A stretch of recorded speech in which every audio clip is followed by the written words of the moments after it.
मसीह की। मैं परमेश्वर का धन्यवाद करता हूँ आज सवेरे के समय में वचन बांटने के लिए अवसर दिया। साथ ही साथ मैं WCDC का धन्यवाद करता हूँ दैनिक वचन कार्यक्रम के द्वारा कि मैं आपके साथ संदेश बांट सकूँ। यह अवसर देने के लिए धन्यवाद। आइए हम वचन का एक भाग देखेंगे। यूहन्ना रचित सुसमाचार उसका 3 अध्याय और पहले वचन ऐसा कहता है, फरीसियों में निकोदिमस नाम का एक मनुष्य था जो यहूदियों का सरदार था। ये वचन हमें परिचय कराता है निकोदिमस के बारे में। निकोदिमस कौन था?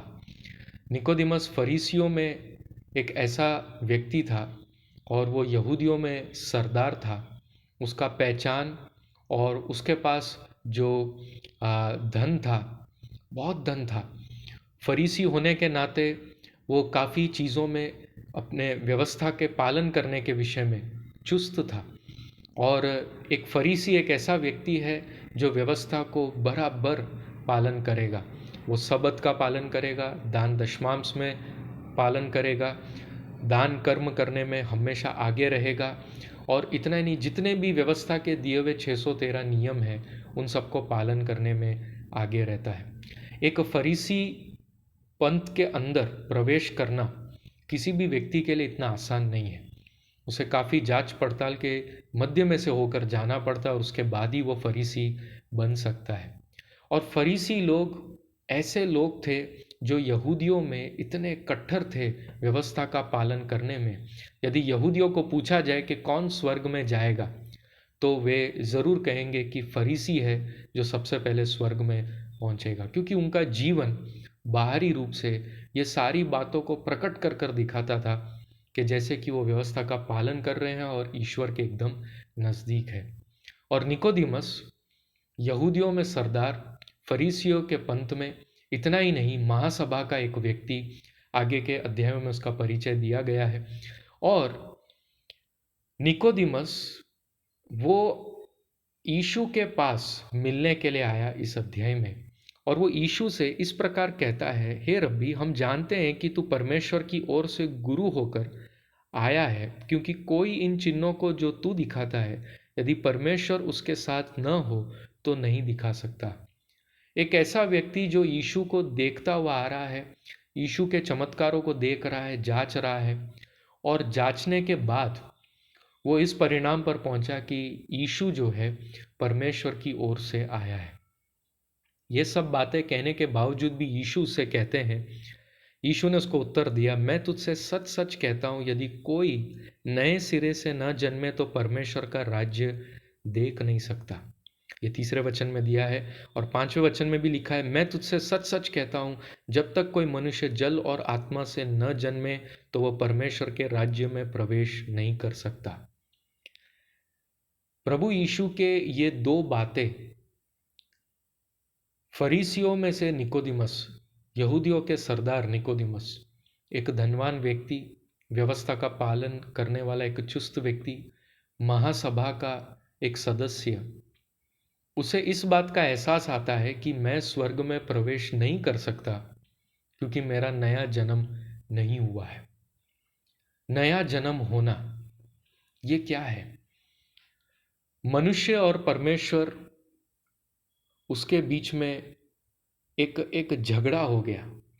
जब आदम ने पाप किया तो मनुष्य और परमेश्वर का जो संबंध है वो टूट गया, और मनुष्य के वजह से ये संबंध टूट गया और मनुष्य मुंह फेर कर अपने रास्ते को पकड़कर चलने लगा।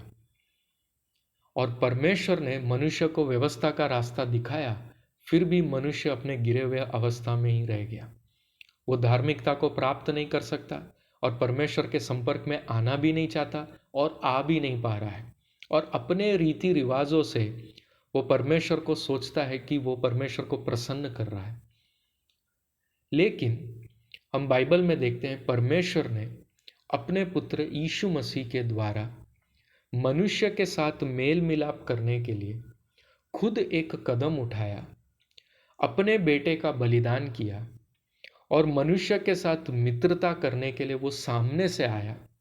मनुष्य इसमें इच्छुक नहीं था, लेकिन परमेश्वर ने ये सब कुछ कर दिया ये सारा कार्य जो है परमेश्वर की ओर से, परमेश्वर के द्वारा, और परमेश्वर ने ये सब कुछ किया ताकि मनुष्य परमेश्वर के संबंध में आ जाए।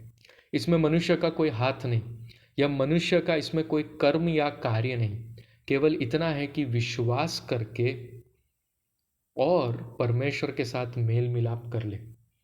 ये नया जन्म भी जो है परमेश्वर ही दिलाता है। मनुष्य को विश्वास करना और पवित्र आत्मा को पाना, जैसे ही वो विश्वास करता है परमेश्वर उसे पवित्र आत्मा का दान देता है और एक नया जन्म वो प्राप्त करता है। ये शारीरिक रीति से नहीं है, किसी रीति रिवाज के द्वारा नहीं है, ये बपतिस्मा के द्वारा भी नहीं है। बपतिस्मा बाद का कदम है। सबसे पहला नया जन्म होना है और उसके बाद बपतिस्मा का निर्णय लेना है। नया जन्म होने से इंसान को यह एहसास आता है कि मैं गिरा हुआ अवस्था में हूँ, मेरे काम कितने घृणित हैं, और वो पाप से नफरत करना शुरू करता है। और वो परमेश्वर के बारे में जो विचार धारणाएं रखता था पहले, जो गलत थे, उसे बदलकर अब वचन के द्वारा, यीशु मसीह के द्वारा सही विचार धारणा रखना शुरू करता है। इसे कहते हैं एक तरह से मन फिराव करना।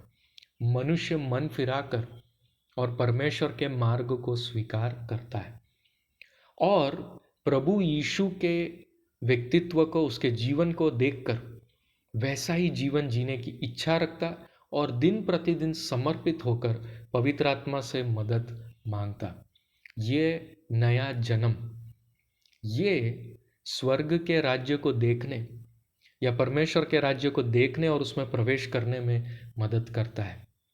हमारा ये पृथ्वी का जन्म, हमारा ये पृथ्वी का जीवन हमें इस पृथ्वी में रहने में मदद करता है, लेकिन परमेश्वर के राज्य में प्रवेश करने के लिए नए सिरे से जन्म लेना ज़रूरी है। और प्रभु यीशु इसकी ज़रूरत निकोदिमस को बता रहे हैं कि निकोदिमस, चाहे जो भी ओहदा या पदवी या जो कुछ भी तुम्हारे पास है, ये तुम्हें स्वर्ग में नहीं ले जा सकता। इतना ही नहीं, तुमने कई सारे चमत्कारों को देखा जो यीशु ने किया, यीशु के बारे में कुछ नॉलेज तुम्हारे पास है, लेकिन ये भी तुम्हें स्वर्ग में ले जा सकता नहीं जब तक कि तुम्हारा नया जन्म ना हो। मैं अपने श्रोताओं को प्रोत्साहित करता हूँ, इस नए जन्म के विषय में आप विचार करें और एक निर्णय ले और परमेश्वर से मांगे, वो आपको नया जन्म देगा। प्रभु यीशु पर विश्वास करने से इसे प्राप्त किया जाता है। और इसके चिन्ह क्या है? क्या आपने नया जन्म पाया है? इसको आप कैसे जान सकते हैं? तो देखना आपके अंदर का परिवर्तन, कि सबसे पहले अपनी गलतियों को पहचानना, बाइबल के द्वारा, संदेशों के द्वारा, वचन के द्वारा, प्रभु की आत्मा के द्वारा, और अब उन पाप के कामों को घृणित कर कर उनसे घृणा कर कर उन्हें त्याग देना और प्रभु यीशु के पीछे चलने का मार्ग लेना। अपने आप का त्याग कर कर प्रभु यीशु के पीछे अपना क्रूस उठाकर चलना और परमेश्वर के बारे में सही विचार रखना। परमेश्वर के बारे में जो कुछ अब तक जानते थे, उन बातों से सही विचार बाइबल के द्वारा पहचानना।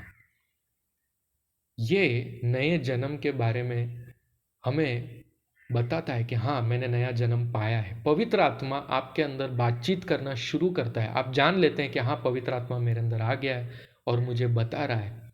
और पवित्र आत्मा आपके अंदर प्यार डाल देता है, वो प्रेम परमेश्वर का डाल देता है, जिससे आप दूसरों को भी प्रेम कर पाते थे।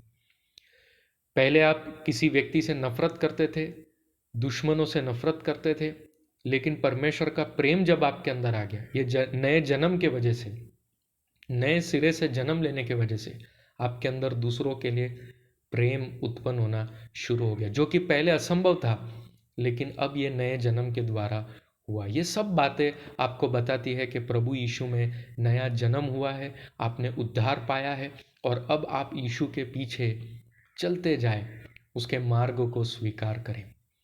आइए हम प्रार्थना करें। मैं विश्वास करता हूँ इस वचन के द्वारा प्रभु की आत्मा ने आपसे बात किया और आपको मार्गदर्शन दिया, आपको आगे क्या करना है। हम प्रार्थना करें। स्वर्गीय पिता परमेश्वर, हम आपका धन्यवाद करते हैं इस समय के लिए, आपके नाम को याद करने के लिए अवसर दिया, वचन के द्वारा हमसे बातचीत करने के लिए धन्यवाद। हम प्रार्थना करते हैं हमारे श्रोताओं के लिए। प्रभु, हम विनती करते हैं कि नए जन्म के बारे में जानकर और आपसे वो प्राप्त कर कर, उद्धार पाकर प्रभु यीशु के पीछे चलते जाए ताकि अनंत जीवन को प्राप्त करें। धन्यवाद प्रभु। आज के दिन में जिन लोगों का जन्मदिन है और जिनका विवाह का सालगिरह है, उन्हें आप आशीषित करें, और हमारे देश के लिए हम प्रार्थना करते हैं, उसे अनुग्रहित करें। हमारे देश में लोग प्रभु यीशु के बारे में जानें और आपके पीछे चलने पाए, हमारे प्रभु यीशु के नाम से, आमीन। प्रभु आप सबको आशीषित करे। जय मसीह की।